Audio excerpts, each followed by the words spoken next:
Introduction. Augustine's Confessions will always rank among the greater masterpieces of Western literature.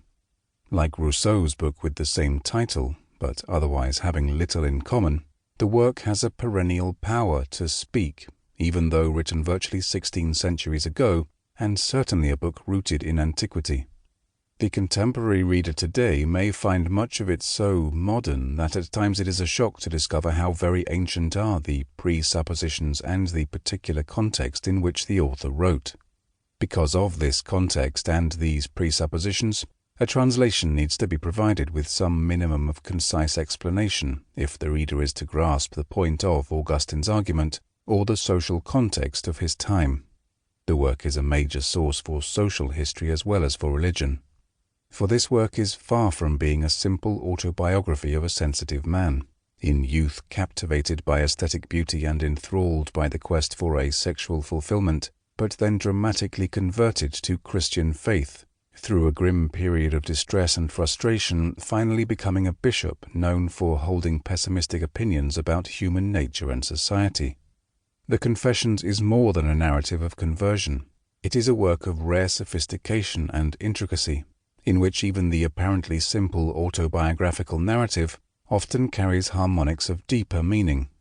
To understand the work, one needs to comprehend a little about the author's mind, his loves and hates, his intellectual debts and principal targets for criticism. The Confessions is a polemical work, at least as much a self-vindication as an admission of mistakes. The very title carries a conscious double meaning, of confession as praise, as well as of confession as acknowledgement of faults, and its form is extraordinary. A prose poem addressed to God, intended to be overheard by anxious and critical fellow Christians. The emotional power and in places the rare beauty of the writing have not invariably captured readers. In ancient as in more recent times, some have been unattracted by the sophistication of the style or by the conception and estimate of human capacity presupposed by the work. The earliest of surviving British writers, Pelagius, whose British origin is attested by Augustine himself, was seriously alarmed by the strong language about the nothingness of humanity and the totality of human dependence on God for the achievement of the good life. Pelagius feared the morally enervating effects of telling people to do nothing, and to rely entirely on divine grace to impart the will to love the right and the good. Another contemporary critic wrote to Augustine to complain of the clever rhetoric. He felt that so brilliantly acute a mind could equally skillfully defend the opposite opinion with an equal éclat. Like a high-powered lawyer, he would have been equally content whether prosecuting or defending. The elaborate manner of late Latin oratory, with its love of antitheses even if they were artificial, as some of Augustine's were, was a style that contemporaries admired but were accustomed to associate with insincerity. Augustine himself records that when he had to deliver a panegyric for the 10th anniversary of the accession of the Emperor Valentinian II, he was not only filled with absurd nervousness about his public performance, some of which may have been due to Italian mockery of his African accent, but ashamed of the lies and bogus flattery that, as everyone knew, filled his discourse.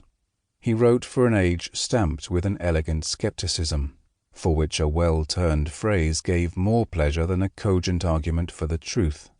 In several places in the Confessions and elsewhere, Augustine's term for contemporary pagan culture was loquacity.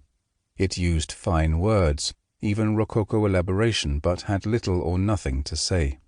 Nevertheless, Augustine's wish to distance himself from the secularity of contemporary oratory and the teaching of pagan literature never meant for him that, in setting forth the truth he had come to find in Christian faith, he felt bound to avoid the skills he had learnt in the rhetorical schools. He loved to use rhymes in his prose, and delighted in polished epigrammatic antitheses as much as any pagan writer. Only in his case the epigram almost always carries a sharp point directed to a religious target of extreme seriousness for him. His prose is more effective with short epigrams than with long periods. The presence of so much rhyming in the Latin diction presents an insoluble problem to the translator. It is impossible to reproduce in another language without resulting in absurdity. Augustine shows an awareness that he will have